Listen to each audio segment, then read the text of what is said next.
हाँ जी, good morning student. Answer double study the third chapter business environment. The next topic है economic environment in India.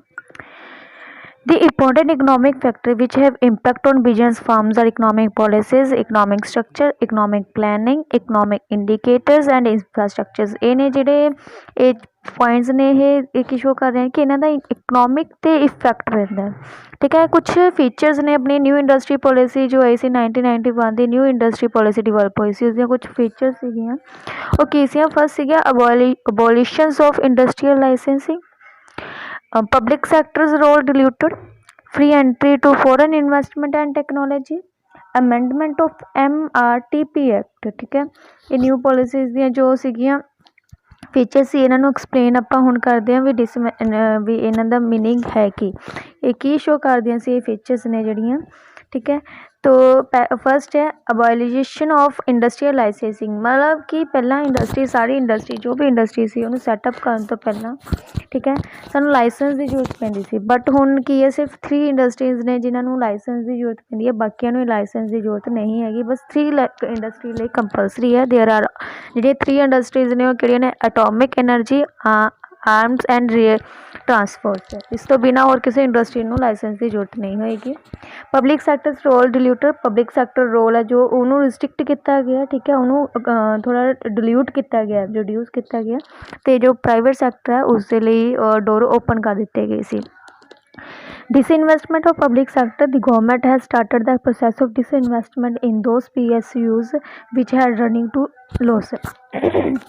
मीनस कि जिस public unit ਦੇ ਵਿੱਚ ਜਿਹੜੀ ਪਬਲਿਕ ਯੂਨੀਅਨ ਲੋਸ ਦੇ ਵਿੱਚ ਜਾ ਰਹੀ ਸੀ ਉਸਨੂੰ ਉਸਦੇ ਵਿੱਚੋਂ ਪੈਸਾ ਗਵਰਨਮੈਂਟ ਨੇ ਵਾਪਸ ਲੈ ਲਿਆ, ਉਸਦੇ ਵਿੱਚੋਂ ਡਿਸਇਨਵੈਸਟਮੈਂਟ ਕੀਤਾ, ਕਿਸੇ ਹੋਰ ਸੈਕਟਰ ਪ੍ਰਾਈਵੇਟ ਸੈਕਟਰ ਦੇ ਵਿੱਚ ਉਹਨੂੰ ਇਨਵੈਸਟ ਕੀਤਾ। ਲਿਬਰਲਾਈਜੇਸ਼ਨਸ ਔਨ ਫੋਰਨ ਕੈਪੀਟਲ ਪੋਲਿਸੀਜ਼, मतलब ਕੀ ਹੈ ਕਿ ਜਿਹੜੀ ਸ਼ੇਅਰ ਹੈ ਫੋਰਨ ਇਕੁਇਟੀ ਪਾਰਟਿਸਪੈਂਟ ਦਾ ਉਹ ਇਨਕਰੀਜ਼ਡ ਹੋਇਆ ਸੀ ਐਂਡ ਇਨ ਮੈਨੀ ਸੈਕਟਰਸ 100% FDI ਵਾਜ਼ ਪਰਮਿਟਡ, ਤੇ 100% ਜਿਹੜੀ ਫਿਕਸਡ ਡਿਪੋਜ਼ਿਟ ਇਨਵੈਸਟਮੈਂਟ ਸੀ ਉਹ परमिट की गई सी। ब्रांचेस ने न्यू इकनॉमिक पॉलिसीज़ दियाँ इंडियन पॉलिसी 1991 ਨੂੰ LPG पॉलिसी भी कहते हैं। इससे 3 पॉलिसीज़ सी, लिबरलाइजेशन, प्राइवेटाइजेशन एंड ग्लोबलाइजेशन। ठीक है, लिबरलाइजेशन मीनस कि लाइसेंस फ्री करना, प्राइवेटाइजेशन मीनस कि पब्लिक सैक्टर नूं प्राइवेट सैक्टर दे विच चेंज करना, तो ग्लोबलाइजेशन मीनस एक होर सारी कंट्रीज वर्ल्ड नूं एक इकनॉमिक दे विच चेंज करना। Liberalisations means liberating economic from unnecessary controls and regulation and making the economy more competitive, कि जो भी अननेसेसरी कंट्रोल है या रेगुलेशंस ने उन्होंने घट करना है तो पूरी इकनॉमी नूं कंपीटिटिव दे विच चेंज करना है। इसदियां जो इंड्यूसिंग फॉलोइंग मैजर्स किहड़े मैजर्स सी। फर्स्ट सी abolitions of industrial licensing except in few. ठीक है, भी इंडस्ट्री लाइसेंस वही कि भी उस पर कंट्रोल किया गया भी सिर्फ 3 इंडस्ट्रीज़ को लाइसेंस की जरूरत सी। लिबरलाइजेशन इंपोर्ट एक्सपोर्ट च फ्रीडम दी गई, फ्रीडम इन फिक्सिंग प्राइस। ये पिक्चर्स देख रहे हो, ठीक है, ये थोड़ा शो कर क्लैरीफाई करने वास्ते ने। ठीक है, fourth the easy and simplifying the procedures to attract foreign capital in India, कि इस कुछ सिंपल तो ईजी प्रोसीजर्स रखे गए ताकि फॉरेन कैपिटल नूं अट्रैक्ट किया जा सके, रिमूव किया जा सके रिस्ट्रिक्शन जो मूवमेंट्स ऑफ गुड्स से जो रिस्ट्रिक्शनस लगियां सी उन्होंने रिमूव किया जाए, जिवें फ्री मूवमेंट ऑफ कैपिटल हो सके, फ्री मूवमेंट ऑफ गुड्स होण एक कंट्री तो दूसरी country, free movement of service हो, free movement of labour, greater competitiveness वगैरह हो। ये सीगियां रिस्ट्रिक्शनस जिहड़ियां सीगियां कोई भी movements of goods and services से उसनूं रिमूव किया गया।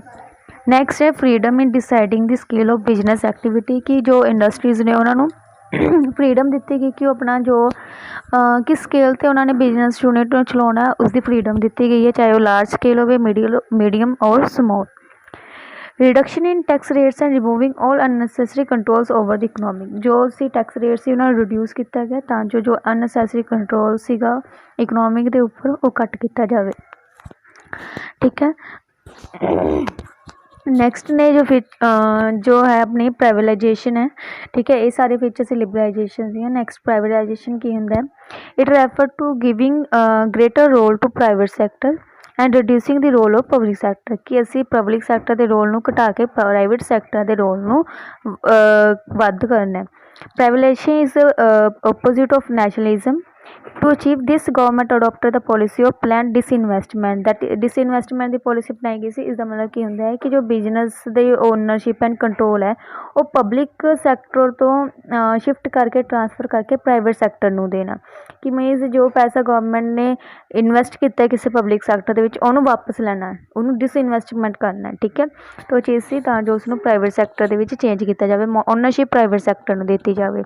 ਠੀਕ ਹੈ, ਡਿਸਇਨਵੈਸਟਮੈਂਟ ਦੇ ਪ੍ਰਾਈਵੇਲਾਈਜੇਸ਼ਨ ਵਿੱਚ ਲਿਖਿਆ ਫੋਰ ਸੇਲ ਹੈ ਵੀ ਪ੍ਰਾਈਵੇਟ ਸੈਕਟਰ ਨੂੰ ਸੇਲ ਕੀਤਾ ਜਾਂਦਾ ਹੈ ਅਤੇ ਜੋ ਗਵਰਨਮੈਂਟ ਆਪਣੀ ਡਿਸਇਨਵੈਸਟਮੈਂਟ ਕਰਦੀ ਹੈ, ਇਨਵੈਸਟਮੈਂਟ ਆਪਣੀ ਵਾਪਸ ਲੈਂਦੀ ਹੈ ਇਸ ਗਵਰਨਮੈਂਟ ਇਸ ਦੇ ਵਿੱਚੋਂ।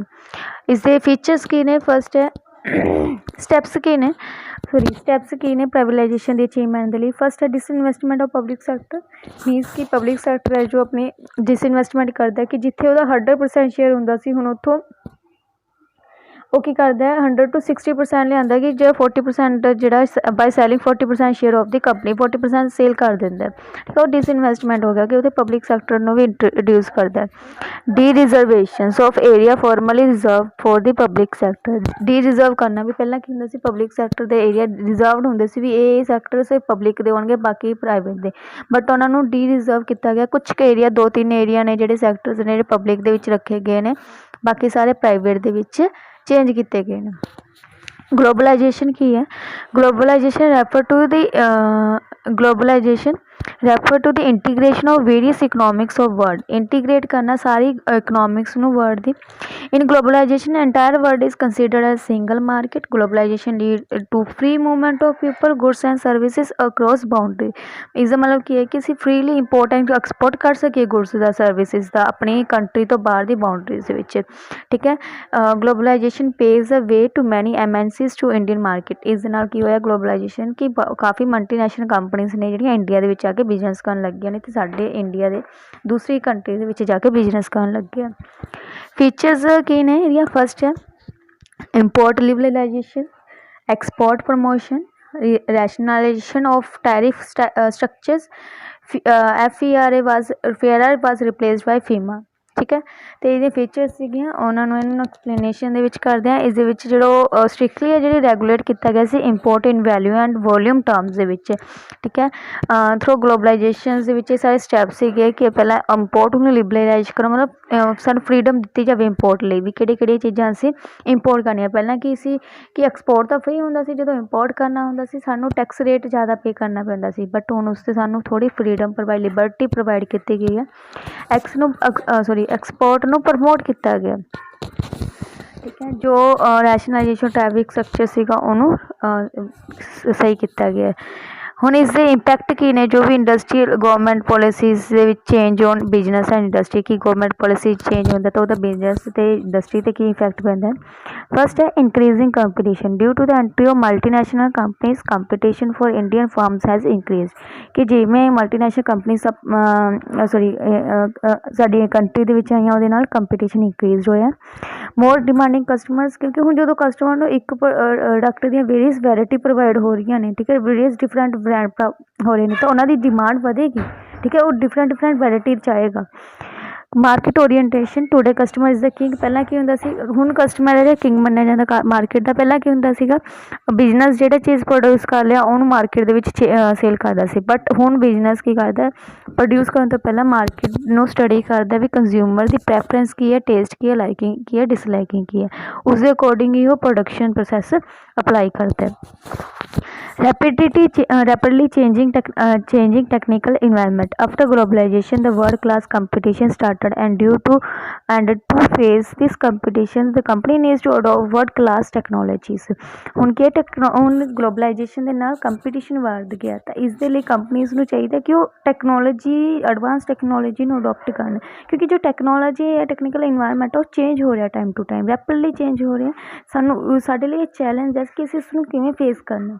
ਠੀਕ ਹੈ, ਸਮੋਲ ਫਰਮਸ ਲਈ ਇਹ ਜ਼ਿਆਦਾ ਚੈਲੰਜਿੰਗ ਹੈ ਕਿਉਂਕਿ ਉਹਨਾਂ ਨੇ ਇਸਨੂੰ ਕਿਵੇਂ ਫੇਸ ਕਰਨਾ। ਜਿਵੇਂ ਹੁਣ ਮੰਨ ਲਓ ਪਹਿਲਾਂ ਵਹੀਕਲਸ ਦੀ ਟਾਈਪ ਦੇਖੋ ਕਿਵੇਂ ਦੀ ਹੁੰਦੀ ਸੀ, ਮਾਡਲ ਕਿਵੇਂ ਦੇ ਹੁੰਦੇ ਸੀ। ਹੁਣ ਅੱਜ ਦੇ ਵਹੀਕਲਸ ਦੀ ਮਾਡਲ ਦੇਖੋ, ਕਾਰ ਦਾ ਹੀ ਲੈ ਲਓ, ਪਹਿਲਾਂ ਕਿਵੇਂ ਦਾ ਮਾਡਲ ਹੁੰਦਾ ਸੀ ਔਰ ਅੱਜ ਕਿਵੇਂ ਦਾ ਮਾਡਲ ਹੈ, ਔਰ ਫਿਊਚਰ ਦੇ ਵਿੱਚ ਕਿਵੇਂ ਦਾ ਆਏਗਾ ਉਹ ਹਜੇ ਅਸੀਂ ਐਕਸਪੈਕਟ ਕਰ ਸਕਦੇ ਹਾਂ। Impact of government policy, the next point है more employment opportunity.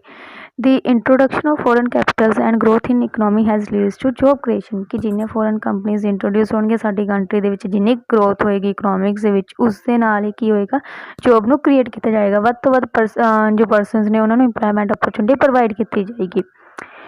Global effect है now world is a single market. Negative factors like war and terrorist attack happen anywhere in the world and will directly affect the Indian market also क्योंकि world एक single economy है ठीक है। ਹੁਣ ਮੰਨ ਲਓ ਜੇ ਅਗਰ 2 ਕੰਟਰੀਜ਼ ਦੇ ਵਿੱਚ ਵਾਰ ਹੁੰਦੀ ਹੈ ਤਾਂ ਇਸ ਦਾ ਇਫੈਕਟ ਇੰਡੀਅਨ ਮਾਰਕੀਟ ਦੇ ਵਿੱਚ ਵੀ ਪਏਗਾ ਕਿਉਂਕਿ ਹੁਣ ਜਦੋਂ ਆਪਾਂ ਕਹਿ ਰਹੇ ਹਾਂ ਕਿ ਸਾਰਾ ਕੰਟਰੀ ਵਰਲਡ ਇੱਕ ਇਕਨੋਮਿਕ ਹੈ ਜਦੋਂ ਉਸਦੇ ਵਿੱਚ ਹੀ 2 ਕੰਟਰੀਜ਼ ਦੇ ਵਿੱਚ ਵਾਰ ਹੋ ਜਾਂਦੀ ਹੈ ਝਗੜਾ ਕੰਫਲਿਕਟ ਹੋ ਜਾਂਦਾ ਹੈ ਤਾਂ ਉਸਦਾ ਇਫੈਕਟ ਬਾਕੀਆਂ 'ਤੇ ਵੀ ਜ਼ਰੂਰ ਪੈਂਦਾ।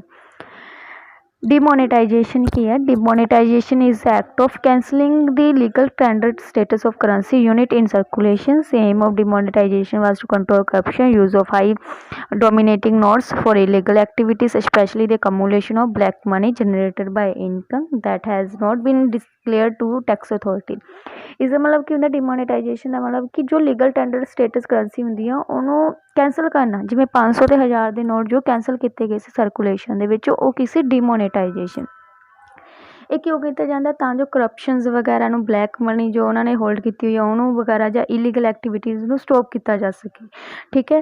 ਤਾਂ ਇਹ ਪਤਾ ਲੱਗ ਸਕੇ ਕਿ ਕਿੰਨੀ ਜਿਹੜੀ ਅਮਾਊਂਟ ਮਨੀ ਆ ਉਹ ਟੈਕਸੇਬਲ ਹੈ ਲੋਕਾਂ ਦੇ ਕੋਲ ਪਈ।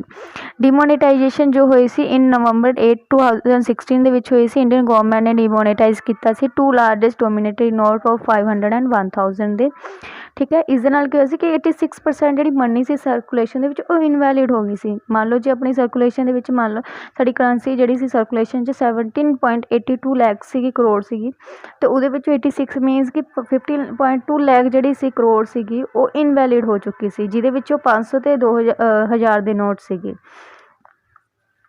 ठीक है। फ्री फीचर्स की ने डिमोनेटाइजेशन है फर्स्ट है it is a tax administrative measures की टैक्स एडमिनिस्ट्रेटिव मेजर है it cash holding arising from declared income were readily deposit in banks and exchange for new notes but those with black money had मतलब इस ਦੇ ਵਿੱਚ ਕੀ ਸੀਗਾ ਅਸੀਂ cash ਨੂੰ hold ਕਰਕੇ ਰੱਖਦੇ ਸੀ ਫਿਰ ਉਹਨੂੰ ਬੈਂਕ 'ਚ ਜਮ੍ਹਾਂ ਕਰਵਾਉਣਾ ਪਿਆ ਤਾਂ ਜੋ ਸਾਨੂੰ ਨਿਊ ਨੋਟ ਮਿਲ ਸਕਣ। ਇਸ ਦੇ ਨਾਲ ਹੁਣ ਜਿਨ੍ਹਾਂ ਨੇ ਬਲੈਕ ਮਨੀ ਰੱਖੀ ਹੋਈ ਸੀ ਉਹਨਾਂ ਨੂੰ ਆਪਣੀ ਅਨਅਕਾਊਂਟਡ ਮਨੀ ਡਿਕਲੇਅਰ ਕਰਨੀ ਪਈ ਅਤੇ ਉਹਨਾਂ ਨੂੰ ਟੈਕਸ ਵੀ ਪੇ ਕਰਨਾ ਪਿਆ ਐਜ਼ ਅ ਪੈਨਲਟੀ ਰੇਟ 'ਤੇ ਟੈਕਸ ਪੇ ਕਰਨਾ ਪਿਆ ਸੀ ਉਹਨਾਂ ਨੂੰ।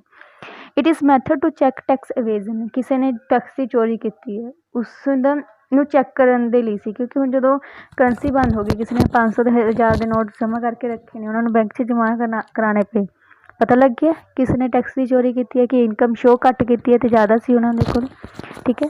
It is method to channelize savings into formal financial system channelize ਕੀਤਾ ਸੀ ਸੇਵਿੰਗਸ ਨੂੰ ਠੀਕ ਹੈ। give base loans at lowest rates demonetization can be used as a tool to stabilize the currency and fight inflation। ਇਸ ਦੇ ਨਾਲ ਕਿਸੇ ਨੂੰ ਸਟੇਬਲਾਈਜ਼ ਕਰੰਸੀ ਨੂੰ ਸਟੇਬਲਾਈਜ਼ ਕੀਤਾ ਗਿਆ ਸੀ ਜੋ ਇਨਫਲੇਸ਼ਨ ਸੀ ਉਸ ਦੇ ਨਾਲ ਫਾਈਟ ਕੀਤੀ ਗਈ ਸੀ। It is an effective method to create cashless or cashlite economy cashless digital economic ਨੂੰ ਉਦੋਂ ਪ੍ਰਮੋਟ ਕੀਤਾ ਗਿਆ ਸੀਗਾ। ਇਫੈਕਟਿਵ ਮੈਥਡ ਹੈ to push informal economic activity into more transparency and away from black market. Informal means ਕਿ ਇਹਨੂੰ transparency ਲਿਆਂਦੀ ਗਈ ਹੈ ਅਤੇ ਬਲੈਕ ਮਨੀ ਦੀ ਜੋ ਮਾਰਕੀਟ ਸੀਗੀ ਉਹਨੂੰ ਦੂਰ ਕੀਤਾ ਗਿਆ ਸੀ ਇਸ ਦੇ ਨਾਲ ਰਿਡਿਊਸ ਕੀਤਾ ਗਿਆ ਸੀਗਾ ਠੀਕ ਹੈ। ਅਤੇ ਇਸ ਦੇ ਨਾਲ ਡਿਜੀਟਲ ਇਕਨੋਮਿਕ ਨੂੰ ਪ੍ਰਮੋਟ ਕੀਤਾ ਗਿਆ ਸੀ ਤਾਂ ਜੋ ਸਾਰੇ ਔਨਲਾਈਨ ਪੇਮੈਂਟਸ 'ਤੇ ਜ਼ਿਆਦਾ ਕਰਨ ਅਤੇ ਕੈਸ਼ ਟ੍ਰਾਂਜੈਕਸ਼ਨ ਘੱਟ ਕਰਨ। ਨੈਕਸਟ ਨੇ ਇੰਪੈਕਟ ਨੇ ਇੰਡਸਟਰੀਅਲ ਪੋਲਿਸੀ ਦਾ 1991 ਐਟ ਗਲੈਸ ਦੇ ਵਿੱਚ 1991 ਅਤੇ 2003 ਦਾ ਦਿੱਤਾ ਹੈ ਕਿ ਜੋ ਇੰਡੀਆ ਦਾ ਸ਼ੇਅਰ ਸੀ ਵਰਲਡ ਟ੍ਰੇਡ ਦੇ ਵਿੱਚ ਪਹਿਲਾਂ 0.53% ਸੀ ਹੁਣ 2003 ਦੇ ਵਿੱਚ ਜੋ ਸੀਗਾ ਵੇਟ 0.86% ਸੀ plus 65% Indian foreign currency 1 billion ਸੀ ਫਿਰ ਹੋ ਗਈ 130 billions current and account deficient surplus ਪਹਿਲਾਂ ਜੋ GDP ਸੀ 3% ਡੈਫੀਸਿਟ 'ਤੇ ਸੀ ਫਿਰ 1% GDP ਜੋ ਸੀਗੀ ਸਰਪਲਸ 'ਤੇ ਸੀ। ਇਹ ਸੀ ਤੁਹਾਡਾ ਅੱਜ ਬਿਜ਼ਨਸ ਇਨਵਾਇਰਮੈਂਟ ਦਾ ਚੈਪਟਰ ਜੋ ਕਿ ਇਸ ਦੇ ਨਾਲ ਸਾਡਾ ਅੱਜ ਦੇ ਟੋਪਿਕ ਦੇ ਨਾਲ ਕੰਪਲੀਟ ਹੁੰਦਾ।